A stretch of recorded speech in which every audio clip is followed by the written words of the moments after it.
நீங்கள் இந்த வீடியோவை பார்த்துட்டு இருக்க செல்ஃபோன் டிவி, நான் இதை ரெக்கார்ட் பண்ணிட்டு இருக்க இந்த கேமரா, இன்றைக்கி காலையில் நம்ம எல்லாரும் பயன்படுத்தின பேஸ்ட்டு, சோப்பு உள்பட நாம் அன்றாடம் பயன்படுத்துகிற எத்தனையோ பொருட்களோட தயாரிப்பில் ஏதோ ஒரு வகையில் சம்மந்தப்பட்டிருக்குது இந்த கருப்பு நிற திரவம். இதுக்கு பேர் தான் கச்சா எண்ணெய்னு சொல்லப்படுகிற க்ரூட் ஆயில். நாம் எல்லாரும் க்ரூட் ஆயிலேருந்து பெட்ரோல் டீசல் மாதிரியான பொருட்களை மட்டும்தான் தயாரிக்கிறதா நினச்சிக்கிட்டு இருக்கோம். ஆனால் அது உண்மை இல்லை. 6000க்கும் அதிகமான பொருட்களை இந்த க்ரூட் ஆயிலேருந்து தயாரிக்கிறாங்க. இன்னைக்கு க்ரூட் ஆயில் தான் உலக அரசியலை தீர்மானிக்குது. இந்த உலகத்தோட மிகப்பெரிய பவர் அப்படிங்கிறது அணு ஆயுதம் இல்லை, க்ரூட் ஆயில் தான். எத்தனையோ கோடிக்கணக்கான வருஷத்துக்கு முன்னாடி கடலுக்கு அடியில் வாழ்ந்து மடிந்து போன அந்த உயிரினங்கள் இன்னைக்கு உலக பொருளாதாரத்தோட உயிர் நாடியை தீர்மானிக்குது. ஆயில் தான் அரசியல், ஆயில் தான் இந்த உலகத்தோட உயிர் நாடி. இந்த ஆயிலால் உலகத்தில் எத்தனையோ யுத்தங்கள் நடந்திருக்கின்றன, எத்தனையோ லட்சம் பேர் செத்துருக்குறாங்க, எத்தனையோ லட்சம் பேர் வாழ்கிறாங்க. இந்த க்ரூட் ஆயிலின் கதை என்ன? க்ரூட் ஆயில் எப்படி இந்த உலகத்தில் முதல்ல கண்டுபிடிக்கப்பட்டுச்சு? விரிவாக டீட்டெயில்டாக பார்க்க போகிறோம். வெல்கம் டு பிடி ரிப்போர்ட்ஸ். நான் உங்கள் பாரதி தம்பி.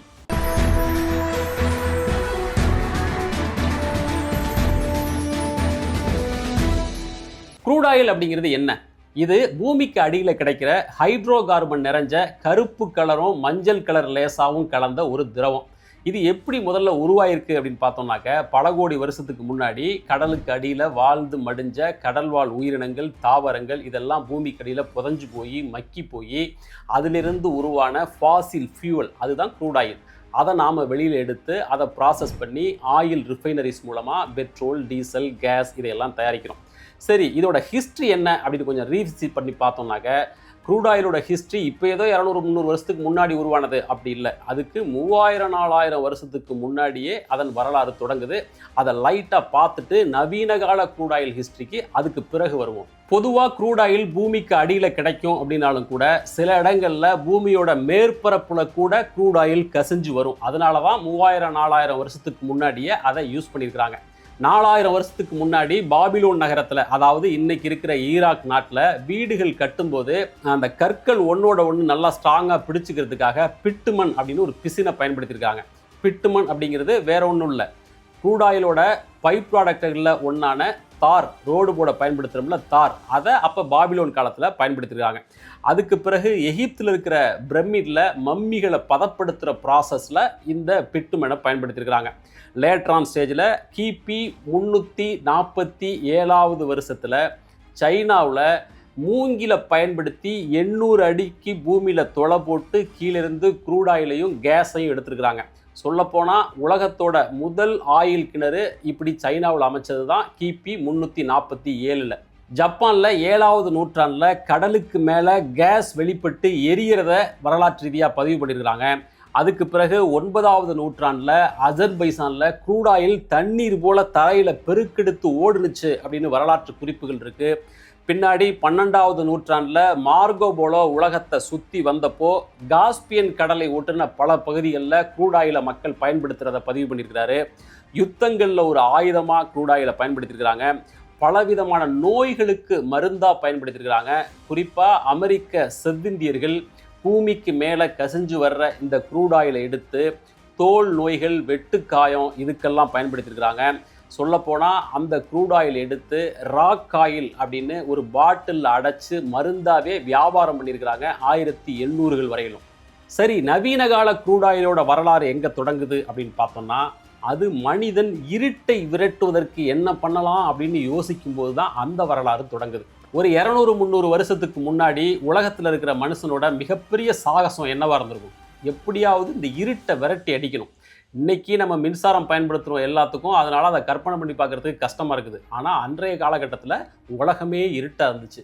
அதனால் இருட்டை விரட்டி அடிக்கிறதுக்கு என்ன பண்ணணும்னு உலகத்தோட வெவ்வேறு பகுதியில் வாழ்ந்த மக்கள் அவங்களோட கலாச்சாரத்தில் என்ன பண்ணணுமோ அதெல்லாம் ட்ரை பண்ணிகிட்டே இருந்தாங்க. நம்ம ஊரில் பலவிதமான தாவரங்கள்லேருந்து எடுக்கப்பட்ட எண்ணெயை விளக்கரிக்க யூஸ் பண்ணியிருக்கிறாங்க. இதுபோல் அயர்லாந்தில் என்ன பண்ணியிருக்காங்கன்னாக்க, ஒரு விதமான பறவையை பிடிச்சு அதை மெழுகுவர்த்தி போல் யூஸ் பண்ணியிருக்காங்க. பறவையை எப்படி மெழுகுவர்த்தியாக யூஸ் பண்ண முடியும் அப்படின்னாக்க, நீங்கள் பேட்டல்ஸ் பேர்டு அப்படின்னு இன்டர்நெட்டில் தேடி பாருங்கள். அது கடலில் இருக்கிற ஒரு பறவை, மீன்களை மட்டுமே சாப்பிட்டு உயிர் வாழக்கூடிய பறவை. அதை வேட்டையாடி பிடிச்சு காய வச்சு அதோட உடம்புக்குள்ளே ஒரு துணியை செருகி தீ வச்சிடுறாங்க. அந்த பறவை மீனை மட்டும்தான் சாப்பிட்டு உயிர் வாழும் அப்படின்றதுனால அதோட உடம்புல ஆயில் கண்டென்ட் ஜாஸ்தியாக இருக்கும். அதனால் அப்படி தீ வைக்கும்போது அது மெழுகுவர்த்தி போல் நல்லா நின்று எரியும். அதனால் அப்படி யூஸ் பண்ணியிருக்கிறாங்க. பட் ஸ்மெல் ரொம்ப மோசமாக இருக்கும். இருந்தாலும் அந்த காலகட்டத்தில் வெளிச்சத்தை உருவாக்க இப்படி ஒரு முயற்சியை பண்ணியிருக்கிறாங்க அயர்லாந்தில். இதில் ரொம்ப ரொம்ப மோசமானதுன்னு பார்த்தோம்னா அது திமிங்கில வேட்டை. 1700களில் அமெரிக்காவில் என்ன பண்ணாங்கன்னா, கடலுக்குள்ளே போய் திமிங்கிலத்தை கொன்று வேட்டையாடி திமிங்கில கொழுப்பு எடுத்து உருக்கி ஒரு எண்ணெயை கிரியேட் பண்ணி அதிலிருந்து விளக்கு எரிச்சிருக்கிறாங்க. அப்படி திமிங்கில கொழுப்புலேருந்து உருவாக்கப்படுற அந்த எண்ணெயில் விளக்க எரிச்சாக முன்னாடி பார்த்தோம் இல்லையா, அந்த பறவை எண்ணெய் அதுலேருந்து ஸ்மெல் வரும். பட் இந்த திமிங்கில எண்ணெயில் அப்படிப்பட்ட எந்த ஸ்மெல்லும் வராது, நீண்ட நேரம் நின்று எரியும். அதனால் 1700களில் அமெரிக்காவில் மெல்ல ஆரம்பித்த இந்த திமிங்கில வேட்டை ஒரு கட்டத்தில் பல நூற்றுக்கணக்கான நிறுவனங்கள் திமிங்கிலத்தை வேட்டையாடுறதுக்குன்னே உருவாக ஆரம்பிச்சிருச்சு. லட்சக்கணக்கான திமிங்கிலங்கள் வேட்டையாடப்பட்டுச்சு. இது ஒரு ஃப்ளோலையோ அல்லது மிகைப்படுத்தியோ சொல்லலை, உண்மையாகவே லட்சக்கணக்கான திமிங்கிலங்களை அந்த காலகட்டத்தில் அமெரிக்காவில் வேட்டையாடி இருக்கிறாங்க. இது ஒரு இண்டஸ்ட்ரியாகவே மாறி இருக்குது. அப்படி திமிங்கிலத்தை பிடிச்சு அந்த எண்ணெயை எடுத்து விளக்கரிக்கிறதுக்காக மட்டும் பயன்படுத்தலை, வேறு சில பொருட்களும் இதன் மூலமாக பயன்படுத்தியிருக்கிறாங்க. இப்படி பல மில்லியன் கணக்கான திமிங்கிலங்கள் வேட்டையாடப்பட்டுச்சு இல்லையா, இது ஹியூமன் ஹிஸ்ட்ரியிலேயே மிக மோசமான வேட்டை அப்படின்னு வர்ணிக்கப்படுகிறது. இது எல்லாம் எப்போ முடிவுக்கு வந்துச்சு அப்படின்னா, அதுதான் நவீன க்ரூட் ஆயிலோட ஆரம்ப காலம். 1846 கனடாவோட ஜியோ சயின்டிஸ்ட் ஆபிரகாம் கெஸ்னர் இவர் முதல் முறையாக ஒரு திரவத்தை கண்டுபிடிக்கிறார். நிலக்கரியையும் தார் பிசினையும் கலந்து சுத்திகரித்து ஒரு எண்ணெயை எடுத்து எரிய வைக்கிறாரு. அதுக்கு பேர் கெரசின். அது ரொம்ப சூப்பராக எரியுது. அது வரைக்கும் மனுஷன் விளக்கரிக்கிறதுக்காக பயன்படுத்தின ஆயில்லையே இதுதான் ரொம்ப எஃபெக்டிவ். அதுக்கு முன்னாடி திமிங்கில எண்ணெயை எடுத்து எரிய வைக்கிறதுக்கு மாற்றாக இந்த கெரசின் உருவாகுது. மிகப்பெரிய புரட்சி போல் அது வெடிக்குது. ஆபிரகாம் கெஸ்னர் என்ன பண்ணுறாருன்னா, the north American kerosene company அப்படின்ற பேரில் தொழில் முறையில் ஒரு நிறுவனத்தை ஆரம்பித்து கெரசின் உற்பத்தியை தொடங்குறாரு. ஒரு நாளைக்கு 5000 கேலன் கெரசின் தயாரிக்கிற அளவுக்கு பெருசாக இண்டஸ்ட்ரியாக அது வளருது. இவரை பார்த்து மற்ற சில பேரும் கெரசின் உற்பத்தியில் ஈடுபடுறாங்க. மனிதகுலம் முதல் முறையாக இருட்டிலிருந்து எப்படி தங்களை தற்காத்துக் கொள்வது, ராத்திரியில் எப்படி நடமாடுறது அப்படிங்கிறதுக்கு அவங்களுக்கு புது விதமான ஃபியூவல் கிடைக்குது.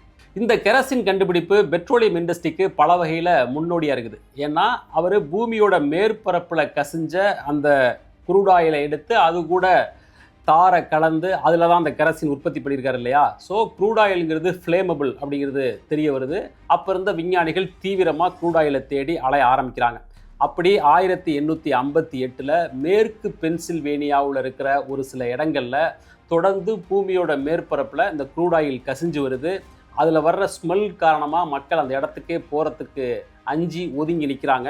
இந்த விஷயத்தை தெரிஞ்சுக்கிட்ட ஏல் பல்கலைக்கழகத்தோட கெமிஸ்ட்ரி ப்ரொஃபஸர் பெஞ்சமின் சில்லிமன் இந்த க்ரூட் ஆயிலை எடுத்துகிட்டு போய் சோதனை பண்ணி பார்க்குறாரு. அதோட முடிவில் பாசிட்டிவாக பல அம்சங்கள் அவருக்கு தெரிய வருது.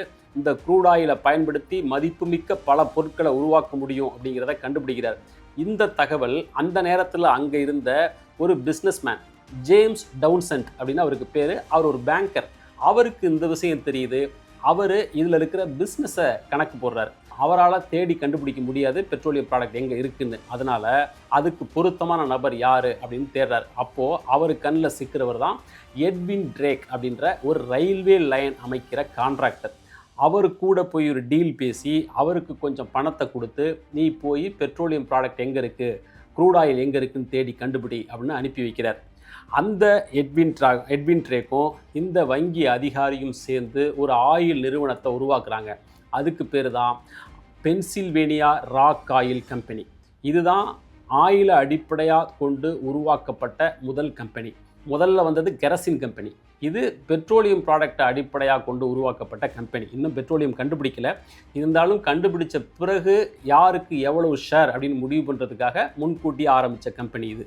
இப்படி நிறுவனத்தை ஆரம்பித்த அந்த பேங்கர், எங்கள் கம்பெனி சார்பாக மிகப்பெரிய க்ரூட் ஆயிலை கண்டுபிடிக்க போகிறோம், பெட்ரோலியம் ப்ராடக்ட்ஸ் எடுக்க போகிறோம், அது உங்களுக்கு லாபத்தை அள்ளி கொட்ட போகுதுன்னு சொல்லி அந்த நிறுவனத்தோட பங்குகளை மக்கள்கிட்ட விற்று குவிக்கிறாரு. ஏராளமான லாபம் விற்றார். இன்னொரு பக்கம் அந்த எட்வின் ட்ரேக் ஆயிலை தேடி அமெரிக்காவோட பென்சில்வேனியா மாகாணம் முழுக்க அலைகிறாரு. அப்படி டைட்டஸ் வில்லே அப்படின்ற ஏரியாவில் பூமிக்கு மேலே அந்த க்ரூட் ஆயில் கசிஞ்சு வர்றதை பார்க்குறாரு.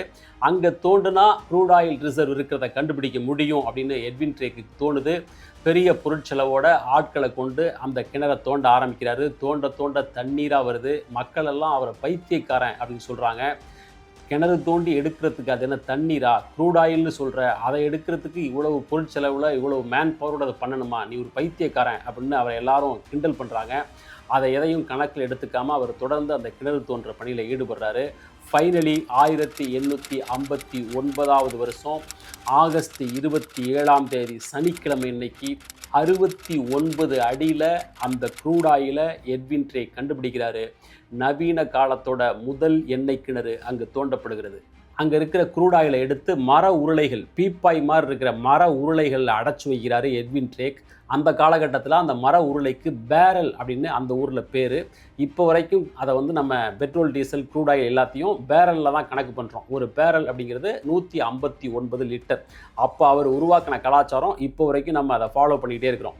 சரி, மாடர்ன் ஹிஸ்ட்ரியோட முதல் ஆயில் கிணறு இந்த மாதிரி உருவாக்கப்பட்டுச்சு இல்லையா, அந்த டைட்டஸ் வில்லேன்ற ஏரியாவில். இந்த தகவல் மக்களுக்கு எங்கேயும் பரவுது. அதனால் என்ன ஆகுதுன்னா, பணம் படைச்சவங்க அந்த ஏரியாவுக்கு படையெடுத்து பக்கத்தில் இருக்கிற நிலத்தை எல்லாம் வாங்கி அவங்களும் எண்ணெய் கிணறு தோண்ட ஆரம்பிக்கிறாங்க. எல்லாருக்குமே எண்ணெய் கிடைக்கிது.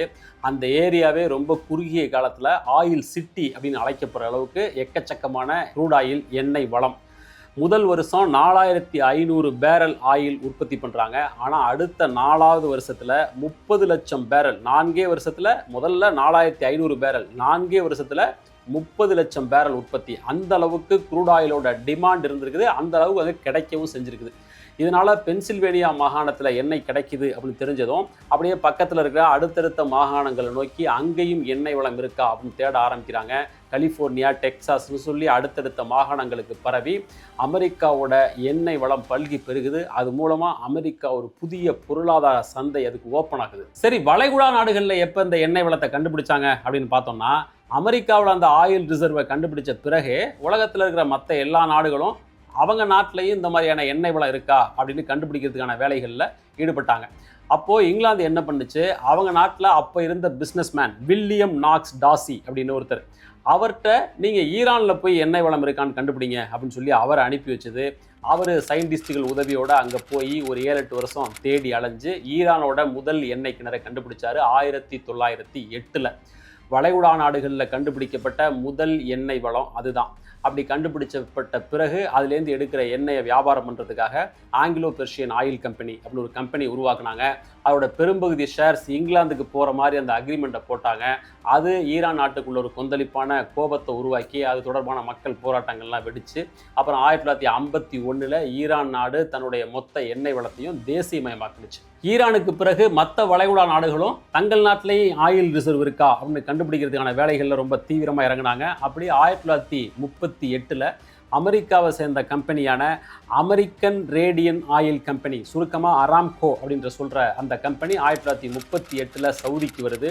சவுதி அந்த காலகட்டத்தில் முழுக்க பாலைவனத்தால் சூழப்பட்ட அந்த நாடு ரொம்ப வறுமை நிலைமையில் இருந்துச்சு. நிறைய பழங்குடி மக்கள் வேலைக்காக மற்ற நாடுகளுக்கு தொழிலாளியாக போகக்கூடிய நிலைமையில் அன்னைக்கு சவுதி இருந்துச்சு. ஹஜ் யாத்திரைக்காக வர்ற பயணிகள் அவங்க மூலமாக கிடைக்கிற வருமானமே பெருசாக இருக்கிற நிலைமை. அந்த நிலைமையில் அராம்கோ நிறுவனம் அங்கே போய் சவுதி அரசு கூட ஒரு ஒப்பந்தத்தை ஏற்படுத்திக்கிட்டு பாலைவன பகுதியில் எண்ணெய் இருக்கா அப்படின்னு தேட ஆரம்பிக்கிறாங்க. அப்படி 1938 உள்ள பூந்த அந்த நிறுவனம் தமாம் அப்படின்ற இடத்துல ஆயில் இருக்கிறத முதல்ல கண்டுபிடிக்குது. அது மிகப்பெரிய ஆயில் ரிசர்வ். அதுவும் கொஞ்சம் அடிகள் தோண்டினாலே குபுகுபுன்னு எண்ணெய் கொப்பளிக்குது. 1947 இந்த அராம்கோ நிறுவனத்துக்கு எண்ணெய் எடுக்கிறதுக்கான மொத்த கான்ட்ராக்டையும் சவுதி அரசு வழங்குது. ஏராளமான எண்ணெய் வளம். சவுதி தன்னுடைய முகத்தை மாற்றுகிறது. அதுவரைக்கும் வறுமையான நாடாக இருந்த அந்த நாடு இந்த எண்ணெய் வளத்தினால செல்வ செழிப்புக்கு மாற ஆரம்பிக்குது. இதுக்கு பிறகு அப்படி வரிசையாக மற்ற வளைகுடா நாடுகள் ஒவ்வொன்றிலையும் எண்ணெய் வளத்தை கண்டுபிடிக்க ஆரம்பிக்கிறாங்க. சரி, இந்தியாவில் எப்போ ஆயில் எடுத்தாங்க அப்படின்னாக்க பல பேருக்கு டவுட் வரும், இந்தியாவில் ஆயிலெலாம் எடுக்கிறாங்களா அப்படின்னு. உண்மையில் இந்தியாவில் எப்போ தெரியுமா ஆயில் எடுத்தாங்க, முதல்ல அமெரிக்காவில் ஃபஸ்ட்டு ஆயில் ரிசர்வை கண்டுபிடிச்சாங்கல்ல, அதுக்கு பிறகு அடுத்த ஆயில் ரிசர்வ் கண்டுபிடிக்கப்பட்டது இந்தியாவில் தான். அப்போ பிரிட்டிஷ் ஆட்சி காலம் 1889 அஸ்ஸாம் மாநிலத்தில் இருக்கிற திக்பாய் அப்படின்னு ஒரு இடம், அங்கே பூமிக்கு மேலே க்ரூட் ஆயில் கசிஞ்சு வர்றதை பார்த்துட்டு அப்போ இருந்த பிரிட்டிஷ்காரங்க அதோட முக்கியத்துவத்தை உணர்ந்து அதுலேருந்து பெட்ரோலியம் ப்ராடக்ட்ஸ் தயாரிக்கலாம் அப்படிங்கிறத உணர்ந்து அதை எடுக்க ஆரம்பித்தாங்க. அப்படி 1901 அங்கே ஒரு ஆயில் கிணறு அமைக்கப்பட்டது. சொல்லப்போனால் ஆசியாவிலேயே அமைக்கப்பட்ட முதல் ஆயில் கிணறு அதுதான். அப்புறம் 1956 ஓஎன்ஜிசி உருவாச்சு. அஸ்ஸாம் மட்டும் இல்லாமல் இந்தியா முழுக்க வெவ்வேறு ஏரியாக்களில் சின்னதாக எண்ணெய் எங்கெல்லாம் கிடைக்குதோ அங்கெல்லாம் எடுக்க ஆரம்பித்தாங்க. இன்றைக்கும் இந்தியாவோட பல பகுதிகளில் எண்ணெய் எடுக்கிறாங்க. அது அரபு நாடுகள் அளவுக்கு பெரிய அளவுக்கு இல்லைனாலும் இந்தியா முழுக்க எடுக்கிறாங்க.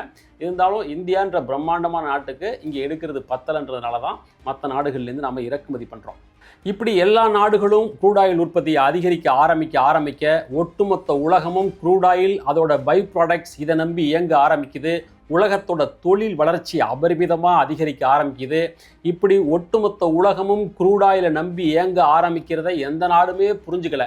அதை புரிஞ்சுக்கிறதுக்கு ஒரு தருணம் வந்தது. அதுதான் 1973 ஆயில் கிரைசிஸ். அப்போது இஸ்ரேலுக்கு வெஸ்டர்ன் கண்ட்ரிஸ் எல்லாம் சப்போர்ட் பண்ணுது அப்படின்ற கடுப்பில் ஈரான் ஆயில் எக்ஸ்போர்ட்டை ஒரு 2 வாரத்துக்கு தடை பண்ணாங்க. 2 வாரம் தான். அந்த 2 வாரத்துக்குள்ள உலகமே ஸ்தம்பிச்சு போச்சு.